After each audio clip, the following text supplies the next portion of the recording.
Hey guys, welcome back. Another episode of Who Should You Choose? I already said that I would go through and answer all of your prior videos, questions, and comments. So if you want to get your question answered on the next video, just make sure that you've got notifications on. It's the best way. I just go in order of whoever commented first, and I'll answer your questions if you want to ask about gameplay or my takes on something or lineup decisions, whatever it is. I'll go through the prior videos. It's one of my more favorite videos to do because I can just get to essentially hang out with you guys. So all right, let's see what we got. We'll start down a lot of haze. What's going on, guys? Thank you. I appreciate all the notification gangs.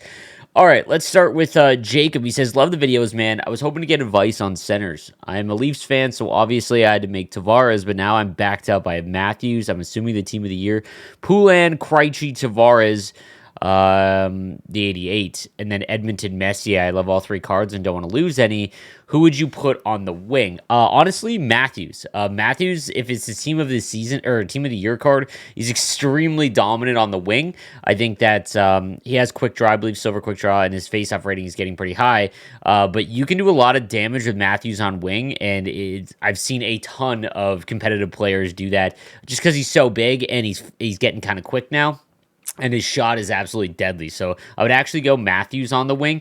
Poulin is probably built better as a winger just because she's smaller. But yeah, no need. I think Matthews is probably the play here. Next one up, he says, yo, Luke Gallagher says, yo, Sleeves, appreciate the grind you put in for us. I appreciate that, guys. Two-parter for you. What X factor would you like to see altered or implemented for competitive play? And what X factor would you like to see altered or implemented for offline modes? Ooh. Okay, for competitive play, one I would like to see altered.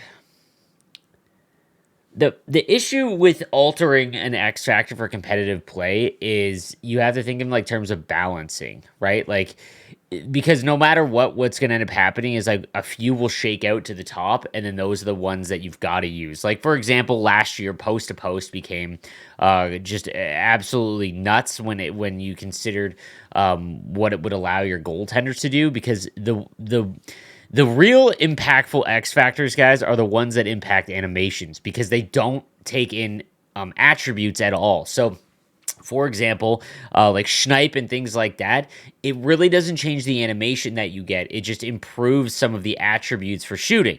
So what that does later on in the year is that everyone's got 99 shooting. So it really doesn't help all that much. However, something like close quarters is so impactful because no matter how your player collects the puck in close to the net, and close quarters, it says it activates right in front. It's above the face-off dots. It will give you a full-powered shot no matter how your player receives the puck. So it's a rebound, and your guy catches it way out behind them. It'll be like you just caught him in the 1T in the perfect spot. So I don't know. What I would like to see for competitive play is instead of you having like 60 AP for, let's say Hut Champs is the competitive play, I would like to see, maybe you can only activate 3 total X factors. Like, that's it, right? So instead of everyone having Unstoppable Force or everyone having Truculence, you've really got to make sure that the appropriate player that you like in your lineup has it. I really don't know. I don't want to say that you need to balance a certain X factor, because if they do, it'll just make something else better. Like Truculence and Unstoppable Force, guys, has kind of risen to the top because of how impactful it is into the game. But if they mess with it, something else will just be as impactful. And then, what would you like to see as an offline mode? I would like to see Born Leader. If you have someone that has Born Leader, maybe they impact your locker room and they allow players that play with them to sign longer or maybe cheaper contracts, something like that. I don't know. I think it would be cool for an off-ice X factor if you drafted someone that's just like a locker room guy and maybe he doesn't have anything in game that's really impactful, but it'd be cool if he had Born Leader and the players around him just get a big boost in morale, something like that. As a franchise main with the occasional free-to-play dabble into Hut, I love the depth X factors, but put into player types and franchise mode. However, competitive circles, they seem to frustrate me. What do you think? Yeah, I mean, the problem with Hockey Ultimate Team, guys, is that there's no player builds. Me and Kesso said this. We did an hour-long video last year on how they could add player builds in a Hockey Ultimate Team. And until they do that, it's just the progression just sucks, and you end up with whoever's biggest and fastest. Like, that's it. If we get to a point where like grinders can't get 90 shooting or 99 shooting, but they can get 99 body checking and strength.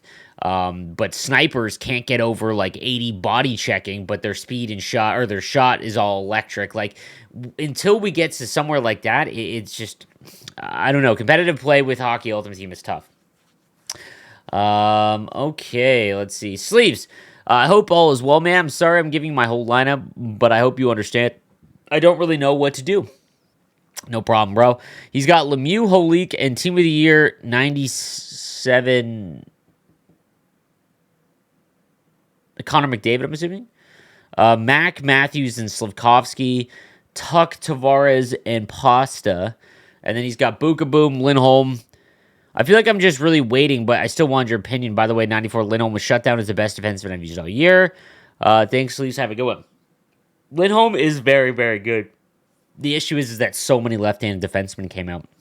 Sorry, I'm yawning, fellas. It's had a rough sleep last night, I guess. I think improving your defense is set. You literally don't have to put another defenseman until like team of the season. Honestly, your team is stacked. You're not going to replace Lemieux, Holik, or McDavid, McKinnon, Matthews, and Slavkovsky. You're not really. I guess your third line, like if you have the 93 Tavares, I would maybe make the 95 because of his abilities, but he's just going to be on the third line anyway, so that's probably not. There's no point in that. I think that you have Pasta and Ovi. Probably a right-handed winger would be maybe the next thing I would look at. Possibly Guerin or making Mantha instead of having Kachuk. Honestly, though, dude, I'm going to be real. Save all your stuff for team of the season. Should I go after All-Star Weber? Oops, sorry. Should I go after All-Star Weber to strengthen my third line offense, which is all basic except the free 85 overall? Basically, what should I be more concerned about? Making a stronger first, third line offensive players or first line defense? So, Lucas says first line D plays way more than third line. Yes. So, how I would pay attention to your lineup and build your lineup. Your first line forward is always going to be your most important line on your entire team, and then I would focus on your second line forward.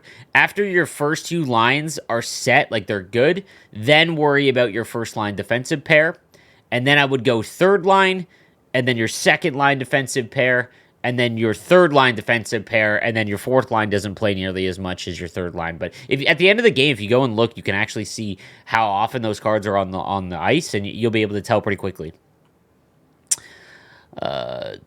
Elias says, I don't know why, but Base McDavid, Nations of Hockey, Eichel are so good that are on my first line. Why they feel better than higher rated players?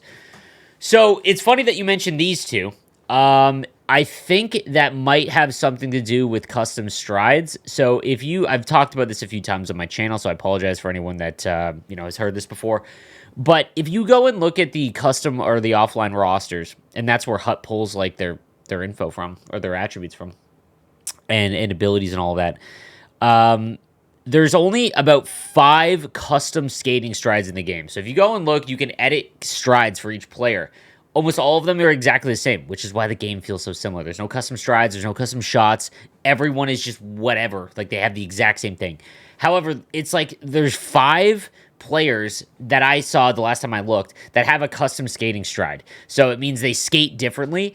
And I don't know if there's anything to it, but they always feel a little bit faster and skate better than their other counterparts that have the similar stats. So McDavid's one, McKinnon's one, Eichel is one, Panarin is one, and then Svechnikov randomly. So go ahead and take a look if you guys want to go through all, the NHL roster, see if you can find any others.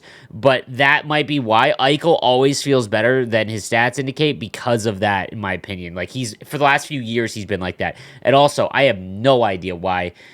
It's like someone went into the roster guy's office and was like, hey, what are you doing? And the guy was like, oh, I'm just editing strides or looking at the rosters or whatever. And the guy that comes in and he like randomly messes around with the strides because they don't look like how they look in real life. And then the guy's like, you want to go get lunch? And he just like forgets about it and then like shuts it off and like it just gets shipped. Like, that's what it looks like because it's all random.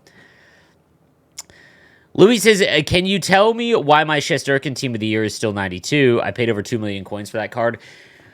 Okay, well, what I can tell you is that they are really hammering down on progression in Hockey Ultimate Team, because when we get to 99 Hut, where everything is 99, the game is essentially over. It is not what they ship and how they intend the game to be played. Although this year, I think that the things that they actually shipped in the game is a complete change from prior years, and it wasn't finished.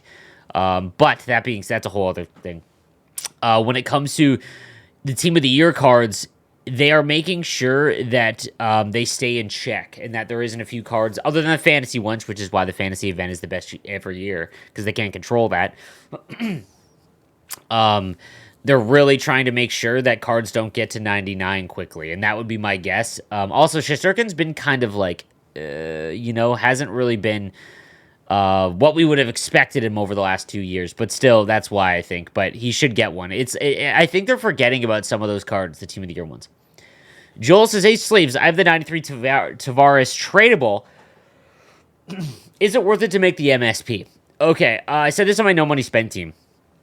If you don't have Holik, I think Tavares is an S tier card because of his abilities and his skating and his size and everything like that. He's a perfect centerman build card. However, there will be a lot of other cards that will be like him very shortly. Like Team of the Season is going to come out. That being said, I think it's a very good card. If you have the 93 Tavares tradable and you get a lot back for, or you get enough back for him, and then you can work towards getting him, I probably would, because the 93 Tavares card had great attributes for the time when it came out, and it's still a good card, but the abilities on the MSP are fantastic. I would wait for week 2 before you make any, today, which is Friday, I would wait for week 2 to make it before you make any changes. Maze says, "Hope you're good, man. I'd love to see this series back." My question for today is, as we all know, 23 is among the worst year-over-year NHL games, and it's a lot of issues, but with Hut and gameplay. But do you think roster sharing is going to be cross-gen next year, or would that take too many resources to implement? Because the best rosters are hand down on Xbox, because Tugi is the GOAT when it comes to the roster in that game. And as far as I know, there isn't any top-notch rosters on PS5. At least not the same level as Tugi's roster. So shout out to my man Tugi. He does very in-depth rosters. They are on Xbox. Unfortunate. No, I don't see. Maybe it might just be a simple flick of the switch and it's on. I think that we're going to see a lot of things next year that will be cross-gen. Or sorry, not cross-gen, cross-console. Cross-gen, I don't think they'll do anything with. I don't think they have a reason to. They'll keep selling the game on old gen because they can't lose the money, which is all sports games will keep doing that. It really hammers the quality and improvement year over year, but if 30% are still on old gen, they're still going to keep making the game because they want those sales. But cross console, I think we see cross console markets in Hockey Ultimate Team. I pray to God we do. That'll be a really nice quality of life change, because the markets are, if you're on Xbox, no one plays it. I apologize if you're an Xbox, but you can just go and look at the market, and on average there's 5,000 cards total in the market. On PlayStation it's doubled, right? So it's you can see that's what I would gauge as how many players, or the console that has the player base, right? But if you can get roster or market, that'd be huge. I could see it with roster sharing. Maybe, I don't know. I know that rosters affect the game way more than you would think on the back end, because if something is wrong in a roster, it will brick the whole game. Max says, "Hopefully you see this, Sleeves. A little bit of a flex here, but here's the team. My top lines are pretty much set for the year, which is kind of no fun." I agree. I'm gonna go on a little tangent here before I answer your question. Guys, I don't know if it's because I've just gotten older, been playing this game for too long, and I'm just frustrated by the lack of innovation. I also don't want to come off that I'm always complaining about the game, because I'm critical of it now, and I've been doing this for long enough where I just want to see the game improve year over year. I think it's ridiculous from a consumer standpoint that we continually have to pay full price for a game that really offers nothing little or nothing more than a slight change in how we get cards, or the card art. And Something that I've really lost interest in is making like a god squad and spending money in Hockey Ultimate Team specifically. Like it has absolutely crushed my desire to want to go out and get the newest cards and all of them and have this unbelievable team because my no money spent team is far more fun. I make YouTube content on it. It's the views on my series have been fantastic, and it's trickled over. MLB is about to launch, and I will be playing a lot of MLB in the summertime and posting on my channel here. So if anyone's interested in MLB videos, you will get quite a few of them. But the majority of it will be just a no money spent MLB series, and I think that no money spent is for people that have a lot of time and they don't invest a lot of money. I think that a lot of people that play this game and they want to spend money on the game, be in a position to do so, but B, I completely understand if you either sacrifice money or sacrifice time. If you're sacrificing both, I think that's where the issue lies because you're removing the challenge. On my no money spent team, it's very hard to make a player every event, and that kind of gives it a little bit more fun because there really isn't any fun in the game. We're not getting a dopamine hit in Hockey Ultimate Team because it's been the same thing for 8 years. The cycle is the exact same. So when someone says like, I totally get that my team is no fun because I have the best cards. I haven't had any desire to play my God squad, and I can essentially leave it all the rest of the year because I have team builders and team of the year cards, and it's like, okay, now my lineup's stuck, and it is what it is. But anyways, he's got Evo, Point, Lemieux, McDavid, Nylander, Mack, and Yager, so he's got a few 99s there. He's got Miller, Kucherov, Beniers, Gretzky, Bedard, Stamkos. So what I would do is take your third line. Okay, you've got Bedard, Gretzky, and Beniers. What I would do, actually, don't get rid of them, but you've got Milestone, Stamkos, TDL, and Miller. Go and make a full line of something that is completely different from your playstyle. So I'll give you a perfect example, or different than your team. I run behind the net now. If people leave the wraps open, if they leave the far side post play open, that is in Division 1 and 2 in Hut Champs. It's now March. It is now I've fully just bought in, and if you're upset about giving it up, you got to learn how to defend it, and I can show you guys how to defend it. But something that's fun is I have one line where I just go for tip shots because I think tip shots are hilarious in this game. Put a whole big tipper line, for example. That's what I would do. I'd have one line that is not whatever has the highest rated. I would go and find a card or a line that you have fun with where you can activate some abilities. Maybe it's a forward core that has all silver truculence and you just run around smashing people, for example. Let's see. The devs should try making these cards more affordable, and maybe the player base would stop falling off so quickly. So here, yes, I agree. But I think the one thing that if you look year over year, I think that the game is brutal in terms of gameplay is subjective. If you enjoy gameplay in one game, you might, but others won't. Just like last year. Like, I fully admit that last year I did not enjoy how the game was played in NHL 22, but it was very, it was flushed out. Like, it was very sim-based, but there wasn't a lot of broken stuff that was happening. There was just no time and space, and it was clunky, and it was just, I didn't enjoy it personally, but I also understand that a lot of people did. It just wasn't for me. I like more like arcadey stuff where you can deke and things like that.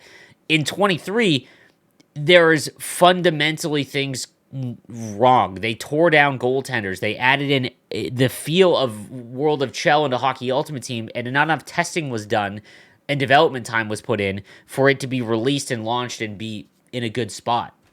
So maybe in the future, it is, and I think that NHL does not, in Hockey Ultimate Team specifically, all right, we have had the same 4 modes. The way that you play the game and get the new event cards and all of that has been the exact same, guys. Now, this year, you are able to get a free master set by playing the game every single event. That is, if you were to go back 2 years ago, we would have begged for that. But now we're used to it, right? And now it's like, it's too many games. But just having that option 2 years ago, even last year, would have been incredible. We all would have been like, yes, put it in the game. But because there is not really any fun, engaging ways to play the game, what they have to do is trap you into just playing the modes they have available to you over and over and over and over and over and over and over again. And we're human beings, man. If you do the same thing over and over again, even when you succeed in it, your dopamine hit will be much less than it will be the next time that it happens. And You know, that's a lot of my frustrations is that there is no way new to play Hockey Ultimate Team, and that's why the player base has fallen off so quickly. Not to mention the gameplay. In prior years, they would find issues in the game, the wraps, for example, and they would address them. This year, we have what we have, and we'll see in 24. And that's the mentality and what they've taken. There's a new core team at EA working on the game in terms of gameplay. Ben Ross is gone, and at least what Ben did was when there was issues like the wraps, they were at least addressed mid-game, not just, hey, we'll see you in 24, this is what you have. And it sucks, and that's why I have a big issue with 20 NHL. I don't get it twisted. I'm blessed to play video games for a living, but I think that you can be critical of something that you're passionate about, and I think that's what we all are. And I think that's why the player base fell off so quickly. Lessening the cost, yes, I think they should. I think they should add different ways to get the objectives done.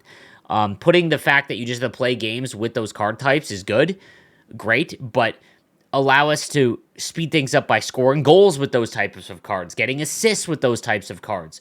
You know, if you play, you have a goalie in and you get 15 wins with a trade or a clutch moments goaltender, you get 8 collectibles. Like, that's how it should be done, and maybe we see that in the future.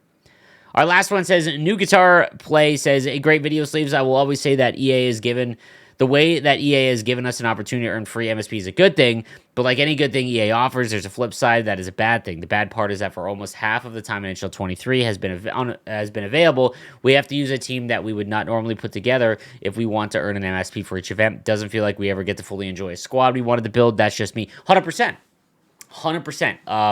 The downfall is that you've got to put it like on my no money spent team, my entire 4th line and now some of my 3rd line. I'm trying to get the objectives done quickly, and I'm putting cards in that I don't want to, which sucks. But there's a delicate balance to it. I don't know how they would fix that, but yeah, 100%, man. I agree. Like they've got to come up with something new and innovate. I do like the fact that we've been able to get free MSPs every event, but yeah, something's got to change. So.